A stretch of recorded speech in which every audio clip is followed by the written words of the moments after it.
Habang may buhay, may asang makakamit. Di tayo pababayaan ng Diyos sa langit. Manalig ka sana, manalig ka sana. Habang may buhay, may pag-asang makakamit. Di tayo pababayaan ng Diyos sa langit.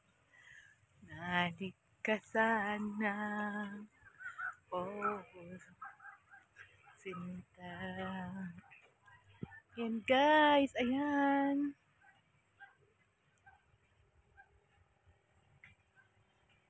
Yan guys. Coming soon.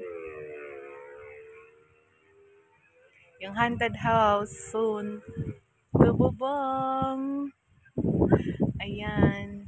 Nakakatuwa lang guys. Nakakatuwa lang. Share ko lang yan kasi no matter what happen in your life, hindi pa man yan tapos, pero napakasaya ng puso ko.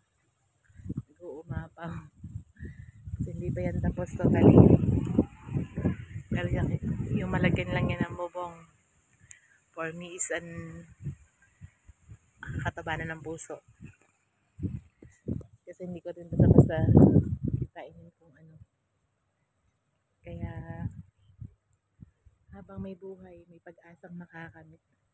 Magtiwala lang tayo sa Diyos. Tulad ng pagsibol ng araw, walang humpay na ulan. Pero yung binibigay ni Lord sa atin, talagang pagsubok. Talagang susubukin ka ng sagad-sagad hanggang dulo. Naiisip mo na lang na susuko ka na talaga. Kasi parang pakiramdam mo wala ng pag-asa. Wala ng pag-asa makukuha. Pero yan, hindi ko na ini-expect na darating na malalagyan niya ng ganyan bubong yan guys. Hindi ko na ini-expect na darating yan sa amin. Hindi ko na-expect na mabibigyan pa siya ng pag-asang malagyan ng bubong. Na mapapalagyan ko pa siya. Kung makikita niyo, di ba? Brown na brown na yung ano. Pero thanks to Lord. Napakabuti niya talaga. Tago sa puso ko yung pag-share ng salamat Lord. Pag kumilos ka talaga sa buhay ng isang tao, walang imposible at walang makakapigil pag ito ay tinadhana mo. Hindi ito napakalaking achievement. Pero we always thanks to God. Kasi ayan, nibubong na. Malapit na kaya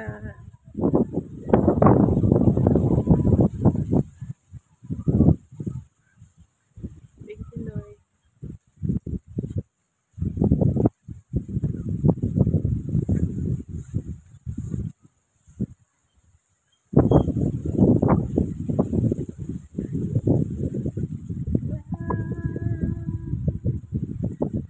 Ang buhay ko'y puti, lahi ko'y kayahanggi, Noy kung ako'y takin sa isip puso, langit Pinoy,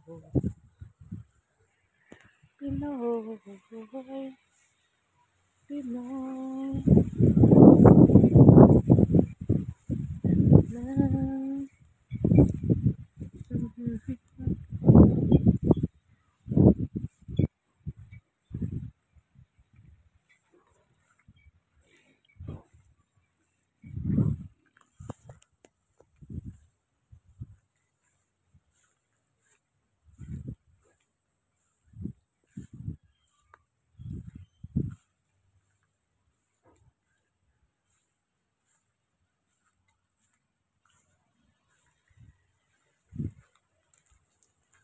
lang.